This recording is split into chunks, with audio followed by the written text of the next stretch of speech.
Have you ever wondered what it'd be like to be dragged out of your home by a witch and chased across the country by man-bear pigs? Well, try out the new Ford Mustang and find out for yourself.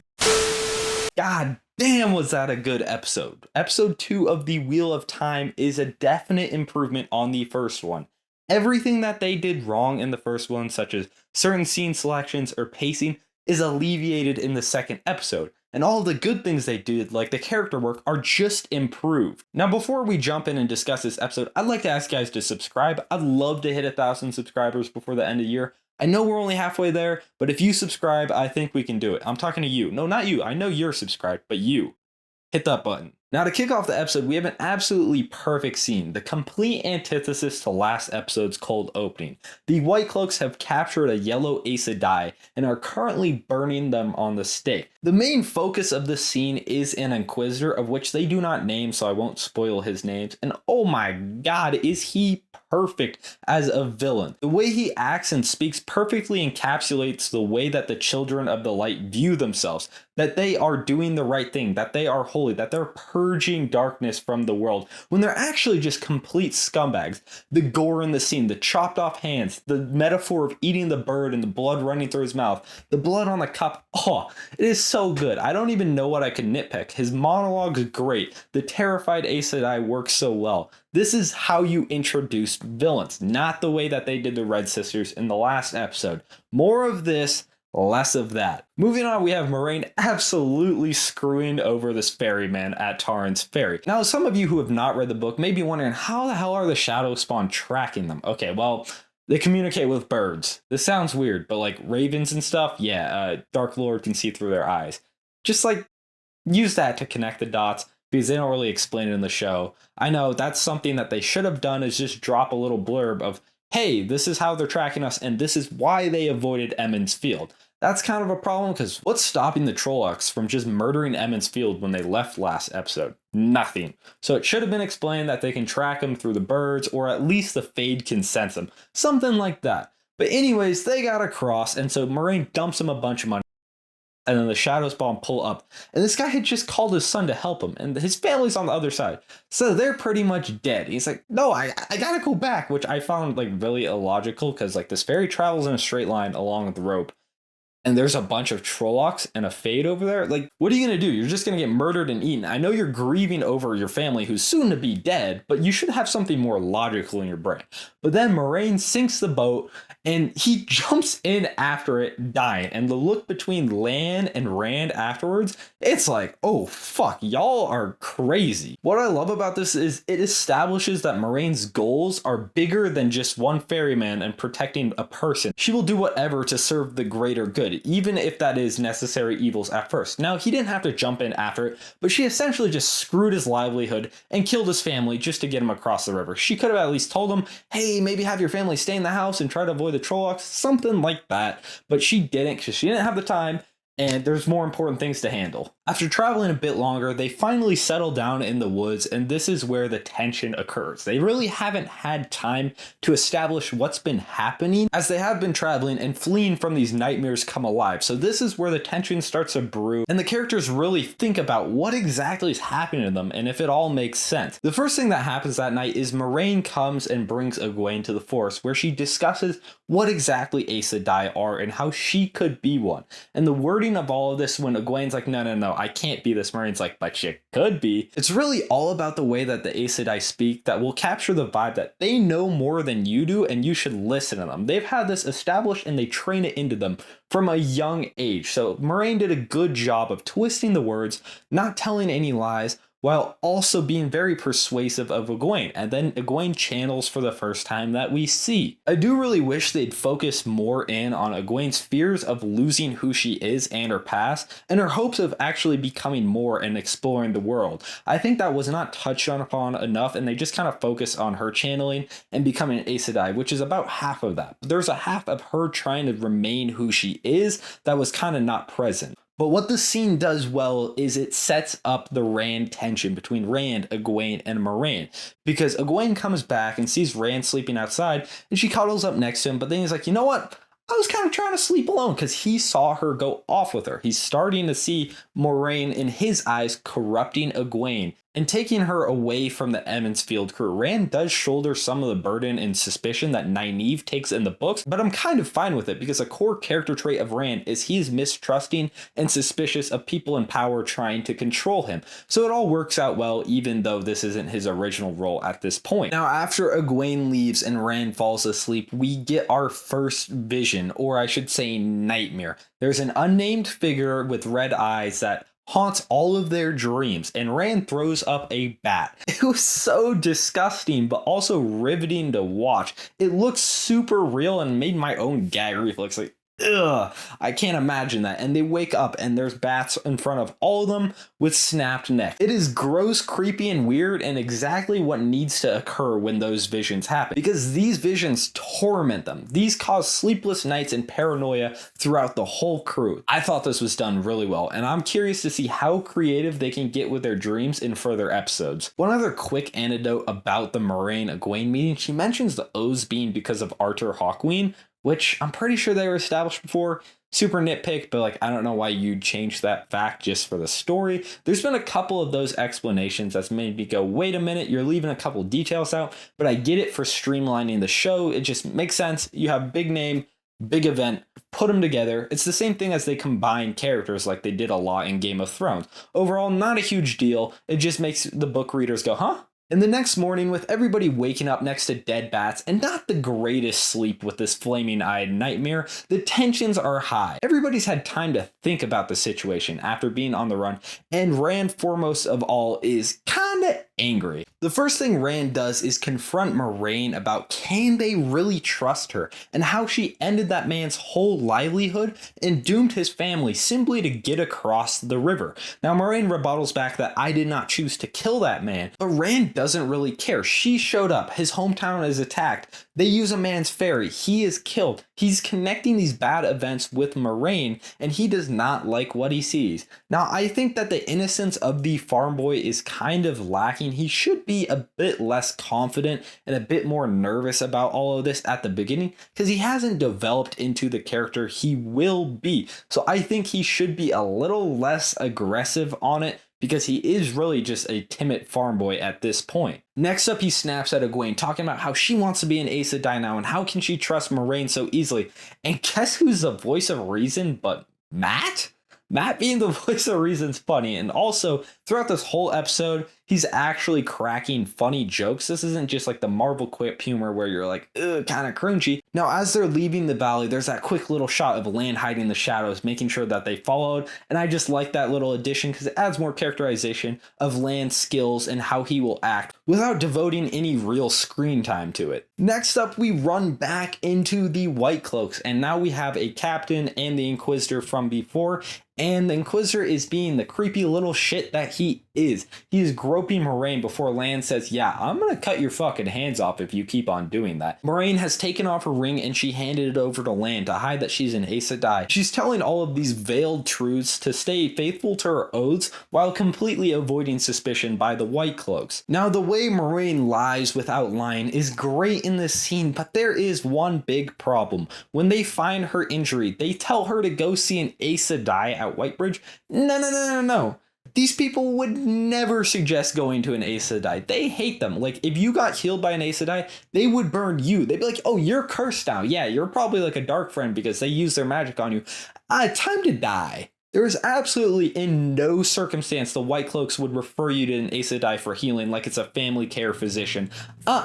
Never, not in a million years. After escaping this meeting almost unscathed, besides a little groping by the creepy Inquisitor, they then travel in a little montage across the countryside. And I have to say, the music choice has been kind of lackluster for me. I know there's a lot of comparisons to Game of Thrones, but Ramin Djawadi is one of my favorite composers because what he did with that score. That made so many moments within that show amazing, and this score has just been kind of hit or miss. And this traveling scene really just reminded me of a Ford commercial, like especially the music behind it.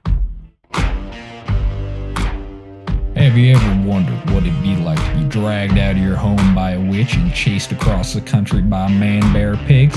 Well, try out the new Ford Mustang and find out for yourself. I do hope that when they get to the big climactic moments, the music is special and adds to it instead of just being there to be there. That's a big part of what made Game of Thrones so special. Now, after a couple hours of cable television commercials and saddle soreness, their moods are a bit better, so then they start singing a song about Manetheren, and it's all happy jolly until Moiraine ruins the moment and tells them, oh yeah, all those people died a horrible death. Now this, unlike a few other explanations, is thoroughly fleshed out and completely faithful. It's given the time it deserves. And a few of the other ones, they cut details just to make it a bit more snappy and fit the pacing, but this scene, ooh, so good. It explains the old blood while also giving them context to the war that they're fighting as a whole. Moiraine is a great storyteller, and this really helped to broaden our perspective of the world that they're in. He actually creates some decent comedic moments, like when he's like, well, the lady can throw fireballs, so might as well stick with her. In this episode, we get our first appearance of Perrin with the wolves. He has an injury on his leg, and he's just hiding it from everybody because he doesn't want to be a burden. This completely matches his character, that he just wouldn't sit there and complain about it, but keep it to himself and just soldier on. Now, what I really liked about this wolf scene is when it's told from Perrin's perspective, he's like, oh shit, I'm gonna get mauled by a pack of wolves. I am so screwed. And then when it zooms out and the wolves are just like, hey, are you okay? You doing all right, bud? Are you all right? I'm gonna check up on you and give it a few licks. You know, saliva can heal stuff. And Perrin is just freaking out because it's a pack of wolves. He thinks he's screwed. I'm curious to see if non-book readers viewed it the same as I did, or if it comes off as clunky and mismatching in the way it was filmed. Let me know in the comments. Now that night, thinking that they lost the Shadow Spawn, they lay down to go to sleep, and Moiraine is gassed. I like how that injury actually affects her. Instead of just being like, shrugging it off, I'm alright. Nuh-uh, she is absolutely delirious and not able to function properly. Unfortunately, they did not lose the Shadow Spawn, and they've got to run. This leads to a really funkily shot scene where they're approaching Shadar Logoth, and the Trollocs just stop. Not even at the edge of the trees. Not at the edge of the wall, just in the middle of the forest, and they're just like, we can't move on farther. And they're just staring at each other back and forth, like our group and the Trollocs, and they're like, hey guys, can you come back this way so we can kill you? No? Ah, damn, you know, I really don't want to go in there. You guys shouldn't either. It could have easily been changed to where they're looking back when they're already through the walls, instead of them being like 100, 200 feet outside and the Trollocs farther back in the forest. Like, this is an invisible boundary we cannot pass. Not the actual wall that's there. No. This random tree can't go past it. And oof, I've had a couple moments with the Trollocs where it hasn't looked amazing, but when it comes to the CGI on large scale cities, so good. The frescoes on all the building fronts in Shadar Logoth look super intricate and detailed. It actually felt like an abandoned city that used to be a great power in the world. It did not feel surface level, but actually like it had some depth to it. So I really liked the way it looked. It looked crispy. While now Shadar Logoth itself looks great, Lance's explanation of it was extremely lackluster. I get that he cares about Moiraine and he's got his hands full, but they skipped over a lot of important details and essentially gave you the spark notes minus the main character. So I was like, wait a minute, you couldn't have given that an extra 12 seconds to add the depth it needed. There are certain characters that are extremely important to it left out. I guess I won't spoil that because maybe they bring them in later. I don't know, but I was disappointed in the way that they explained Shadar Logoth after the way that they explained Manetheren so well. Ironically, as they enter this forbidden, dead, and cursed city, this is where we slow down and have our character moment. I really liked how Rand and Egwene reconciled their differences. He's not too stubborn to admit when he's wrong. Now later Rand, that's a different case. But this Rand understands that he was overreacting to a certain point, and Egwene understands that there are reasons that they should be concerned, and I like the little moment that they have at the top of the tower. And now even better than that is the scene with Perrin and Mat.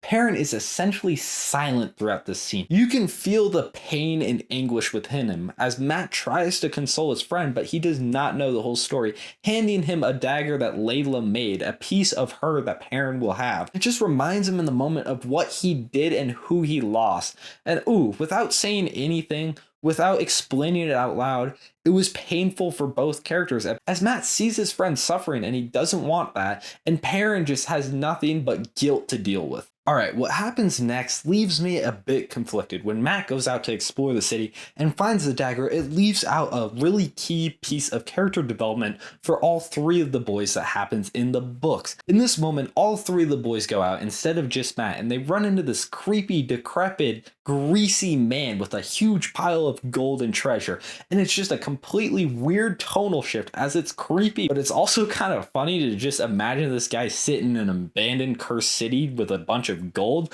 and it shows the naivety maybe to an extreme of the boys, as Perrin and Rand are suspicious, but Matt shows his greed as a thief and he ends up stealing the dagger and leaving, but he doesn't tell the rest of them about it, just as he doesn't tell them about the dagger here. Now, I won't say that guy's name because it may be a spoiler for what they bring in later, but now I thought they should have had something of the sort, maybe toned down a bit, because it needs to show that they are still naive farm boys. They've never been to a city. They've never talked to anybody besides the travelers that come through their town. There is no outside information. Their sense of right or wrong is completely based on what it's like to live in Emond's Field. Also, in that moment, all three of their character traits really shine in the dialogue about who they are and their thought process. I think this could have used another scene in a more serious setting of how the three boys think and interact together, to give an audience more of a feeling how each one of them would approach the same situation. As Matt returns to the main group, shit hits the fan. Shadar Logoth awakens. Now, I won't name what exactly this is because they don't either,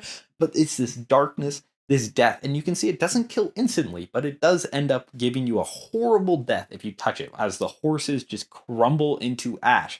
And so the group is split. Now, the way that they do it is a bit forced, and I wish that they'd represented this is more of an impassable barrier, because in the books, I imagine it was this enroaching fog that just, if it even touched you, you disintegrated. I do like that change that you can kind of like put a boot on it and not die instantly, or else they'd be screwed, because there's no way you can avoid all of that stuff. But they should have made the separation much more implausible to avoid instead of it just being like a 3-foot gap that you could jump over. Now, the logic is, yeah, you don't want to step on any of this stuff or even have a chance, but to reunite with your friends and stay in one group, I think you do it. Now, I love the way that the next scenes are filmed because it feels claustrophobic, it feels panicky, and even then Matt can sneak in some more humor about the gate of, why don't you lift me up? I think that the way that they're writing that character is exactly how you have to have it. The jokes aren't forced and they come naturally in the situation. But finally, everybody escapes, even Lan dragging out Moraine, who is completely unconscious, into the woods. And then they're separated into 3 groups. Now, what I found funnier more than any of Matt's jokes was Matt and Rand kicking away on the log. It was such a weird escape route for how serious the scene before had been. And that's when we get the end of the episode where Nynaeve appears and threatens to kill Lan